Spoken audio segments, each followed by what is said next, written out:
I want to underline for the audience a very important thing you said.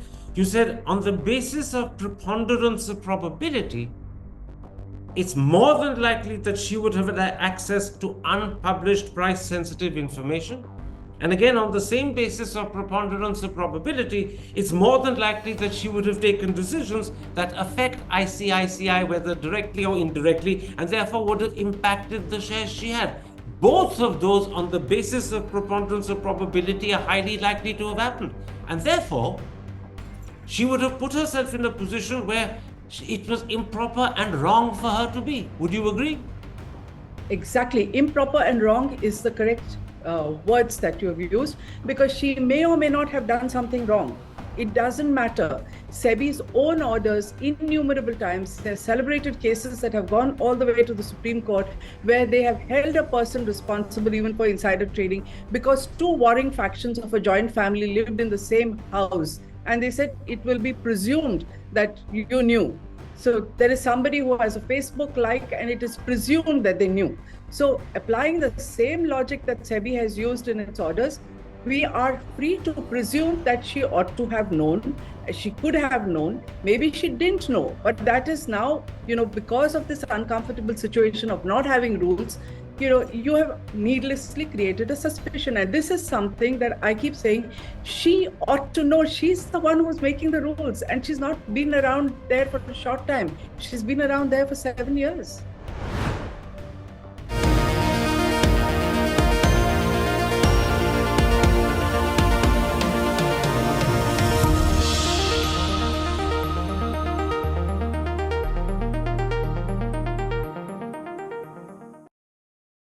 Hello and welcome to a special interview for The Wire.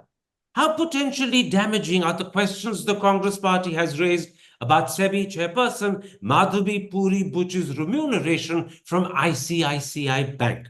That's the first issue I should raise today.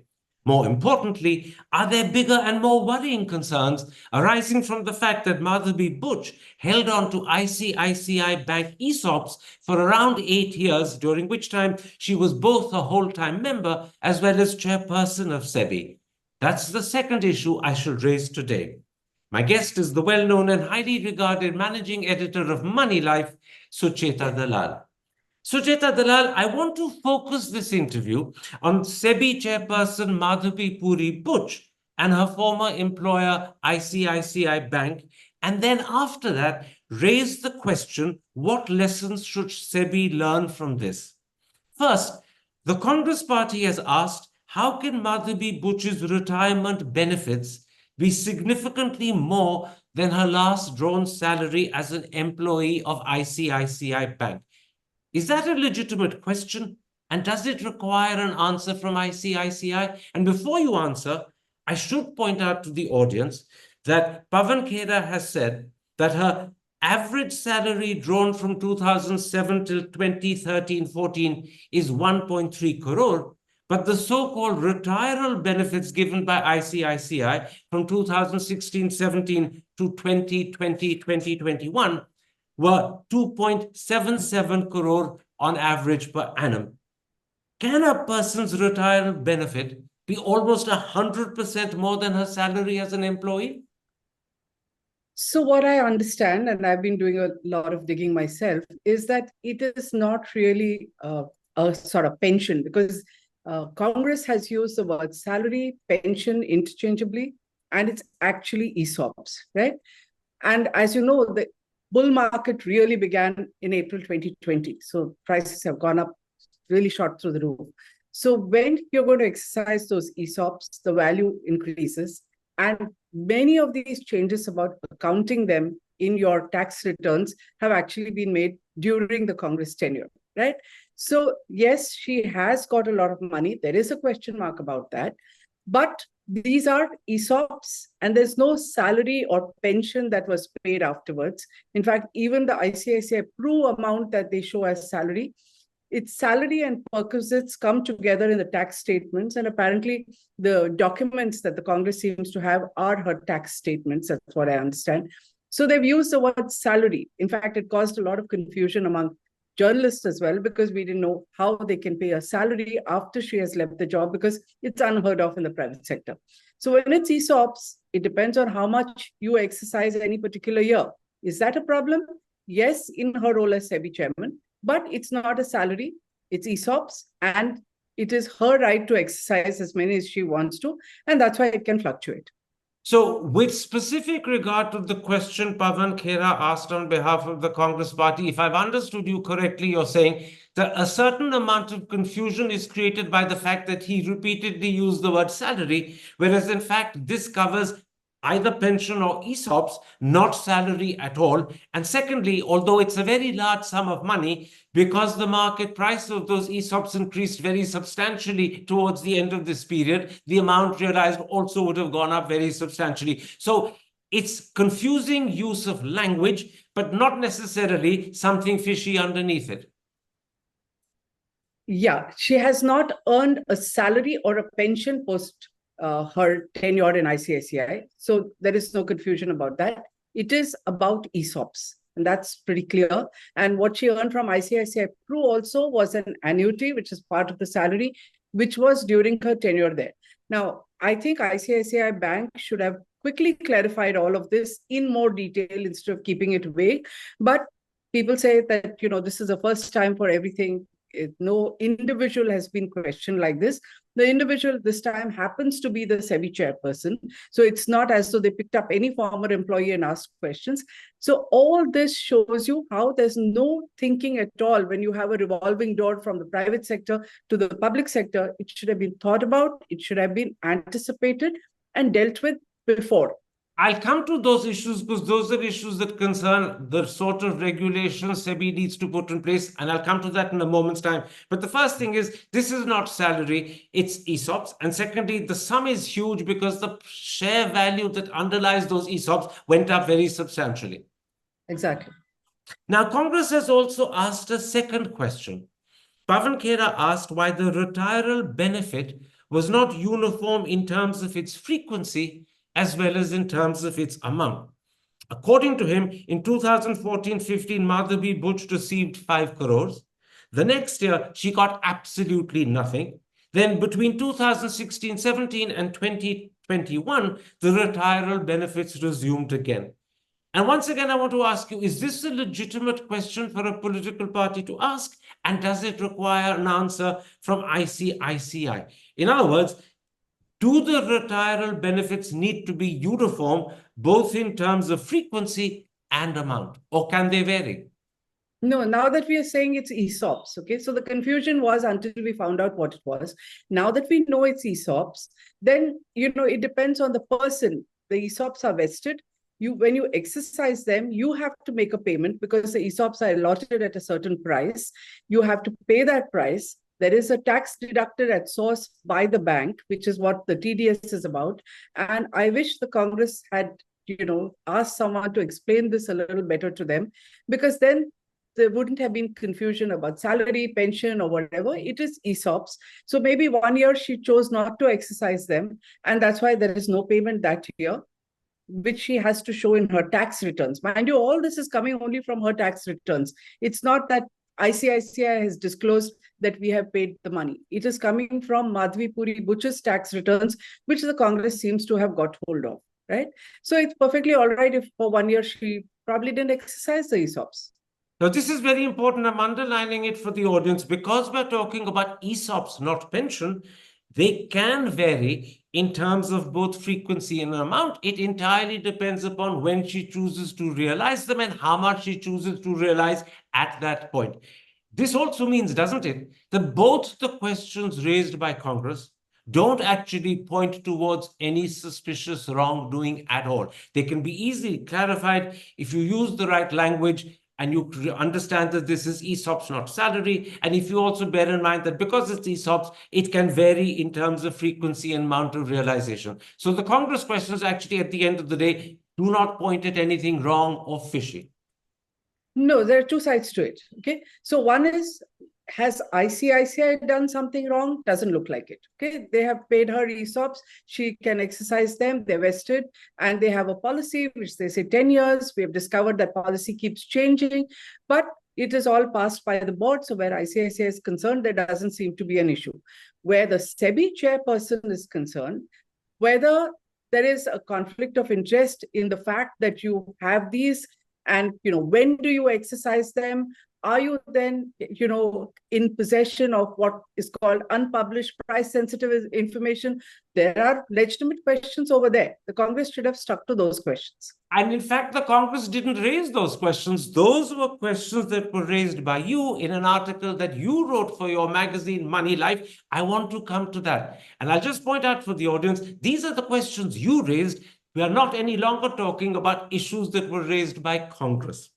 Perhaps the first key question raised by you is to do with how long Madhabi Buch held on to her ESOPs. ICICI Bank's ESOP policy, which is available on the United States Securities Exchange Commission website, says an employee can exercise ESOPs within a maximum of 3 months after retirement, but the Remunerations and Nominations Committee can extend this period up to 10 years from the date of vesting. Since Madhabi Buch held on to her ESOPs for around 8 years, she was clearly given special permission to do so. Do we, the public, have a right to know on what grounds she was given this special permission? That's my first question. So we don't know whether it was special permission, because we have now looked at their annual reports. So we have a columnist called Mr. Ranganathan, who has gone and looked at the annual report of ICICI as well as other banks. And we discovered that 10 years is a really long time for vesting and exercising ESOPs. Most banks have 5 years, okay? So now let's come to who should decide this policy. Should each bank or each organization decide it on its own, every listed company, or should it be done by a regulator? Should RBI have decided it? Should SEBI have decided it? It's all a gray area. Nobody knows. But what we have discovered is that ICICI Bank's policies about ESOPs keep changing. Whether they should be questioned about that, whether it was only for Madhabi Puri Buch, whether she was one of the beneficiaries, whether it helped others as well, we do not know. I mean, that could be a matter of investigation, but I only know this, that policies kept changing. That's because our columnist, Mr. Ranganathan, who's an expert, has done some digging. And I also know that she had the advantage of 10 years, which is why she's been able to exercise the ESOPs until recently, after she was a whole-time member and after she was a SEBI chairperson. So to my mind, that is a problematic area. You said two very important things. One, that ICICI Bank's ESOP policies keep changing. They keep varying. They're not uniform and regular. That, I suppose, is the prerogative of the bank to do, but it's a strange thing for a bank to do. And the second thing you said is that most banks give permission for ESOPs to be retained up to 5 years. 10 years is unusual, but in this instance, clearly it seems that Madhabi Buch was given permission by ICICI Bank to retain those ESOPs for up to 10 years. Now, the second question you've raised is perhaps the more important of the two. Even more significant is the question, what are the implications of the fact that she held on to her ESOPs while she was not just a whole-time member of SEBI, but also, towards the end, chairperson of SEBI? During this time, would she have had access to unpublished price-sensitive information? And secondly, would she have taken decisions that affect ICICI, whether directly or indirectly, that would have impacted on the shares she held? And if the answer to either of those questions is yes, how much of a concern is that? I think it is a concern. I think it's a big concern. This organization is not young. It's 32 years old. And there have been concerns about people trading in the market, buying shares in the primary market, going back to the 90s when SEBI was a very, very young organization. To think that it's not been fixed when you're talking about lateral entries and revolving doors is frankly unacceptable. But forget what the government has done about rules. I want to judge SEBI and the chairperson only by the rules that they have created and implemented for listed companies in the corporate sector. Now, if you have very strict rules for all senior management of listed companies about what is unpublished price-sensitive information, when can you sell, when are you presumed to have unpublished price-sensitive information that you may not have. So SEBI has a lot of orders which are based on presumption. And they call it preponderance of probabilities. Wonderful phrase that is there in a lot of its orders. So if you apply the same principle of preponderance of probability, I've been told by several SEBI chairpersons that SEBI is a chairman-led organization. Everything that happens, all major orders will be known to the chairman. Now, we've been told by their board in that hasty press release that she recused herself. We don't know what recusal, when, how, and how many things actually were known to the chairman or not. So by SEBI's own logic of preponderance of probability, I would say, why should I not presume that you had unpublished price-sensitive information? When did you disclose it? Who did you disclose it to? And to my mind, Karan, from the time this has broken out, the one body that is completely silent is the board of directors of SEBI. And, again, SEBI over the last 30 years has put more and more responsibility on independent directors, their fiduciary responsibility. Every time something half as much happens, they're supposed to jump up, call a board meeting, and they paid a lot of money for it. Now you have this glittering SEBI board that has members from RBI, from the Ministry of Corporate Affairs, from the Finance Ministry. You have a secretary from the Finance Ministry sitting there.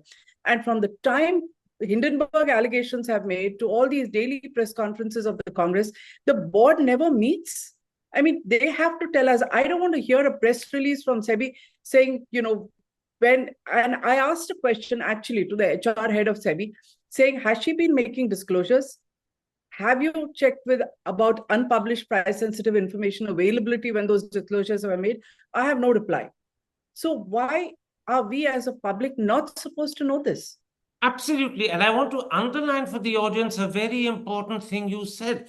You said on the basis of preponderance of probability, it's more than likely that she would have had access to unpublished price-sensitive information.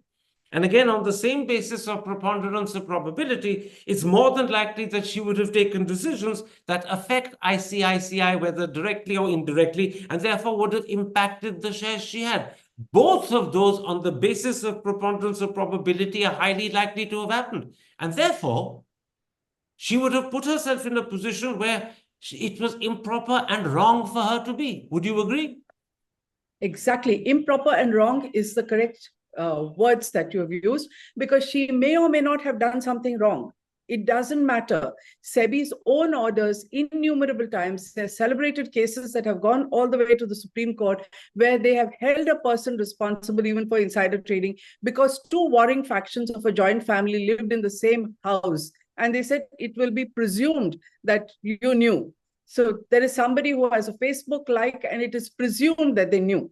So applying the same logic that SEBI has used in its orders, we are free to presume that she ought to have known, she could have known, maybe she didn't know, but that is now, because of this uncomfortable situation of not having rules, you have needlessly created a suspicion. And this is something that I keep saying, she ought to know. She's the one who's making the rules, and she's not been around there for a short time. She's been around there for 7 years. Let me quote from that article you wrote on this very issue on the 3rd. You say, and I'm quoting you, "It is hard to believe that the SEBI chairperson did not realize during her 7-year stint that disclosure of salary or encashment of ESOPs were crucial in her highly sensitive role as SEBI chief." That is a very serious lapse of judgment on her part, isn't it? Exactly, because year after year, day after day, you're making new rules. In fact, I've even written an article about how all market intermediaries worry about Friday night because it's a new set of rules. They're tightening them all the time. Have you never thought that they should apply to you as well? Absolutely. One decision that was taken while she was chairperson is the merger of ICICI Bank with ICICI Securities. Although she didn't take that decision herself, would that decision have had an impact on the value of the shares she held as ESOPs? Depends on when and whether she exercised them. Did that decision help ICICI Bank? Most certainly, because ICICI Securities is highly cash rich.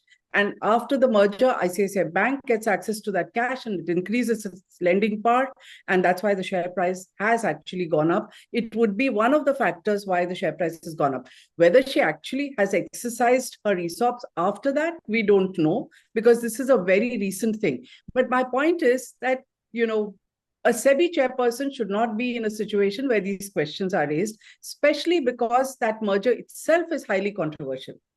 That is what you meant when you agreed with me, that she put herself in a position where she would be likely to be viewed as behaving improperly and wrongly. She put herself in a position where she should never have been.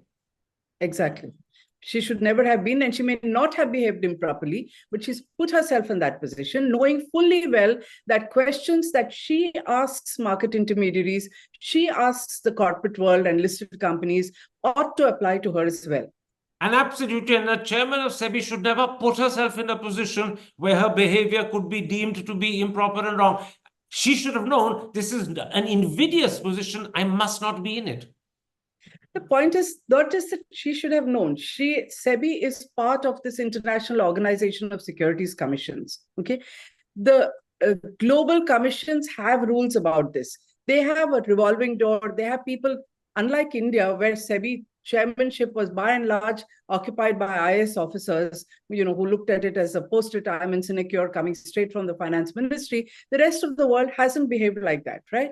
So they have very clear rules. So when you're part of this international body of securities organizations, why did you not implement and follow the rules that they apply, which is that you cannot have a shareholding, you have to liquidate it, you have to put them in government securities or broad-based mutual funds. If that happens in Europe, that happens in UK, that happens in the US, why didn't you have these rules in place in India? Let me then at this point come to issues and questions that arise out of our discussion that apply to SEBI. In your recent article of the 3rd of this month, you asked, and I'm quoting you, can an individual leading a regulatory organization retain claims on ESOPs for a decade after leaving that organization? What's your answer to your own question? My answer is that they cannot have any equity holding if they want to be with a regulatory organization. You want to do public service, right? You're in the private sector, you're earning a lot of money, which is why I've quoted the Hank Paulson example, where he had to liquidate 700 million worth of his holding and put it in G-Secs. The only benefit he got was capital gains. So you want to do public service for 3 years, 4 years, 5 years, whatever it is, there will be some sacrifices. No one is asking you to give it up, but you'll have to put it in government securities or a broad-based mutual fund. You cannot be holding equity. Doesn't matter if it's ESOPs. In other words, she should have encashed her ESOPs the moment she joined SEBI. She should not have sought permission, special or otherwise, to retain those ESOPs while she was at SEBI. She should have encashed them at the outset before she joined. Exactly. And, this is something that can have a government policy. They should have had a discussion. Maybe the government should have said that, okay, when somebody is going to a government organization for public service, we will allow them to encash all the ESOPs and vest them or whatever it is that they call. But you cannot continue to hold them and, keep exercising them year after year, because that is going to raise questions. And she has already been doing it. This raises a second fundamental question about SEBI. Does an institution which has over 3 decades of experience actually have robust mechanisms in place to address such potential conflicts? It seems to me, correct me if I'm wrong, that SEBI doesn't have regulations in place to handle this sort of situation. None whatsoever. And the buck for that stops at the finance ministry, right? It's not only SEBI. Finance ministry is the administrative ministry. The finance ministry has its secretary sitting on the SEBI board. Many of those secretaries are lobbying for a job to become the SEBI chairperson. So my suspicion would be none of them wanted rules in place because they would have to follow them. So we've had situations in the past, unfortunately for the Congress, even during the Congress rule and the UPA, where they have not followed any proper rules for appointment of SEBI chairpersons. They've been happy to have IAS officers. There was one particular year when there was an investigation happening against an organization. They made that person the chairperson of SEBI, when that very same year, they had a highly qualified person who checked all the boxes. He was a bureaucrat from the Indian Foreign Service. He had worked with the World Bank, worked in derivatives, at a time when derivatives were new to India. But he didn't become the chairman. A ring-fenced person became the chairperson. So the buck for this stops at the finance ministry. And unfortunately for the Congress, the buck stops even at them. So while they may hold press conferences, they may want an investigation, can they promise us that they will have clean rules if and when they come to power, or recommend them even this time? A moment ago, you cited the instance of Hank Paulson, who moved from Goldman Sachs, where I believe he was the CEO, and became the Treasury Secretary of the United States. Clearly, very effective rules determined what he had to do with his investments when he made that transition. Am I right in believing that, therefore, this also means that the United States and the European countries have very clear rules when people from the private sector are appointed to regulatory bodies that determine how their investments, their salary, and ESOPs will be handled? We, in comparison, don't have those rules. Absolutely. We don't have those rules. They have an ethics department. They have clear rules. They're up there on their website. And they have briefings for officials who are appointed to tell them what those rules are when they join, just in case they're not clear about them. And also, again, I'm going by what you said earlier, how much of the blame, not just the responsibility, but how much of the blame for the fact we don't have clear-cut rules actually lies at the doorstep of the government that appoints people to these regulatory agencies? If the government is choosing to bring in people from the private sector, it is incumbent on the government to lay down detailed and stringent rules that apply to how these people's investments, salary, and ESOPs will be determined. And if the government doesn't do it, the government has to only accept blame and responsibility itself. It can't pass the buck to anyone else. Absolutely. I think the blame primarily lies with the government. They have not been interested. And I'm sorry to say the blame also lies with the IAS lobby, because they have coveted these posts. These are very powerful, important post-retirement posts with a very high salary and a lot of prestige. And when they have seen it as an IAS sinecure, they probably didn't feel the need. But when you brought in someone from the private sector, all this should have been examined by the appointments committee, by the Central Vigilance Commission. I mean, how could you just appoint a person, not have clear rules in place, and then there is a controversy? And I'm saying that this 10 years is a long time. We've had this government, but it was exactly the same even during the UPA. They were not interested in rules. I'm sorry, one little point. And there's been so much of controversy about appointing SEBI chairpersons. There's been a lot of dirty linen. In fact, UK Sinha, one former chairman, has written a book about what happened around his appointment. So even then, they have not felt the need to clean it up. And you say that, in fact, the finger of responsibility points all the way up to the Appointments Committee. And the Appointments Committee, in this instance, is the Prime Minister and the Home Minister. So they are the ones who should have said, hang on, if we're appointing people from the private sector to a regulatory body, we must have stringent, detailed rules about what happens to their investment, salary, ESOPs, etc. Absolutely. They should have done it. I don't even know why the appointments committee is just two people. But frankly, it's not good enough. They have to have rules in place, because lateral entries is not something new, even though they rolled it back. We've had people from the private sector coming into government. Why are there no rules in place? Maybe it didn't matter in the past because not too many people had a lot of investment in the capital market. But today we have moved from 2 crore to 10 crore investors in just 4 years after COVID. At least now you have to wake up. I would personally like a commission that sits down and determines what these rules are, so that you don't have future controversies of this kind, because all of them are going to be having shares. I'm sure the IAS officers today invest in the market, and it's going to apply to them as well if they're going to sit on the head of a regulatory body. Hi, I'm Karan Thapar. Over the last few years, I hope you've been watching my program, The Interview on the Wire. During that period, I've interviewed doctors, politicians, businessmen, scientists, authors, and even the occasional Nobel laureate. For me, it's been exciting. I hope it's been enjoyable for you. But these, as you know, are tough times, and if this program is going to remain bold, independent, and sometimes even defiant, then I think we need your support. At the end of the day, it's a truism, but editorial independence is best defended by the viewers. So if you would like this program to remain the way it is, forthright, outspoken, and interesting, then would you consider supporting us? All you have to do is to click on the description at the bottom. But more than anything else, I hope you will continue to watch The Interview.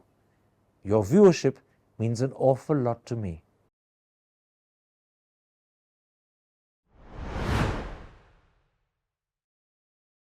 Before I end, Sucheta Dalal, let me return once again to Madhabi Buch and ask you two questions about two events that have happened. They've been in the news in the last 2-3 days. I'm no longer talking about her remuneration from ICICI Bank, nor am I talking of any conflict of interest that arises thereof. The first issue is about the Economic Times story of Wednesday, that there is a toxic work culture at SEBI that seems to involve shouting, scolding, and public humiliation, as well as the bullying of employees. SEBI has formally denied this, claiming that its officers have been instigated by what it calls unidentified external elements. But yesterday, in response to that SEBI denial, there were protests outside the SEBI office, and there were demands for Madhabi Buch's resignation. So my question is simple. What do you make of this story about the toxic work culture? And does it suggest that there are serious HR problems at SEBI under Madhabi Buch's chairpersonship? So clearly the problems are far more serious than people outside knew. They're usually about their pay scales and their work and whatever. But this again raises the same question that we discussed last time. Something so major is happening. 500 employees have apparently written to the finance minister. Where is the SEBI board? I mean, can you have a situation where SEBI on its own issues a press release to all of us denying, like the anti-nationals and people outside, they say unknown people are instigating them.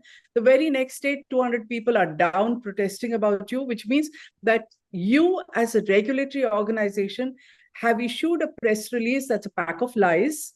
It's proven, right? Because the employees came down. I mean, it requires a lot of courage for people in SEBI to come down and stand and protest. So obviously there are problems. Obviously the press release was a lie. And if this had happened in a listed company, the same SEBI would have held the board of directors responsible. And here again is a board of directors which comprises the RBI deputy governor, a secretary from the finance ministry, and not even a board meeting has been called. They allow SEBI to issue a false press release. I think this is the first time in the history of SEBI that it's happened where a press release turns out to be false. So clearly the board of directors of SEBI is not doing its job. Absolutely. And nobody is holding them accountable. I would like the Congress party and other politicians to ask them, what are you doing? Why are they getting away with it? So rather than simply draw attention to the protests by SEBI employees, Congress should be actually asking questions about the failure of the board of directors to respond and to act. Absolutely. And you, even as you're targeting the chairperson, the board is equally responsible. What have they been doing? Isn't it their job, whether it is these rules, whether it's the disclosures, whether it is HR? What do? Do they come and have a cup of tea and go away? It seems that's exactly what they do. Finally, a story in Mint was published yesterday, the 5th, and it was thereafter tweeted both by Praveen Chakravarti and Jairam Ramesh of the Congress Party. That story in Mint claims that between 2011 and 2013, Madhabi Buch worked for Greater Pacific Capital whilst also working for ICICI Bank. Greater Pacific Capital, it emerges, is a private equity fund where Shaurya Doval, the National Security Advisor's son, is said to be part of the leadership team. And my question once again is simple. How do you view this story, which apparently was published by Mint? And does this story also arouse serious worrying concerns? So as far as I can see, that there's one serious issue. One is how you employed at two places. So what I understand from my sources in ICICI is that she was on a sabbatical. Are you allowed to take another job when you're on a sabbatical? And if you were on a sabbatical and started working elsewhere, then what really is your date for leaving the organization? Is it 2013 or is it 2011? It's all very unclear. And I think ICICI Bank has to answer that. So once again, this is an issue which ICICI needs to be more transparent and upfront about. I think so. And until ICICI is upfront and transparent, there will be worrying concerns and questions that people will keep raising. Yeah, people will speculate. We can only speculate. Sucheta Dalal, I thank you for sparing so much time for me and for clarifying issues, whether they are to do with questions that Congress raised, whether they are to do with potential conflicts of interest because Madhabi Buch retained her ESOPs for 8 or 9 years while she was both a full-time member as well as chairperson of SEBI, or whether to do, most recently of all, with what's called a toxic work culture at SEBI and the fact that it seems, I should say, that Madhabi Buch held 2 jobs simultaneously between 2011 and 2013. I thank you for clarifying these issues for us. Take care. Stay safe. Thank you, Karan. Thank you. A pleasure. Hi, I'm Karan Thapar. Over the last few years, I hope you've been watching my program, The Interview on the Wire. During that period, I've interviewed doctors, politicians, businessmen, scientists, authors, and even the occasional Nobel laureate. For me, it's been exciting. I hope it's been enjoyable for you. But these, as you know, are tough times, and if this program is going to remain bold, independent, and sometimes even defiant, then I think we need your support. At the end of the day, it's a truism, but editorial independence is best defended by the viewers. So if you would like this program to remain the way it is, forthright, outspoken, and interesting, then would you consider supporting us? All you have to do is to click on the description at the bottom. But more than anything else, I hope you will continue to watch the interview. Your viewership means an awful lot to me.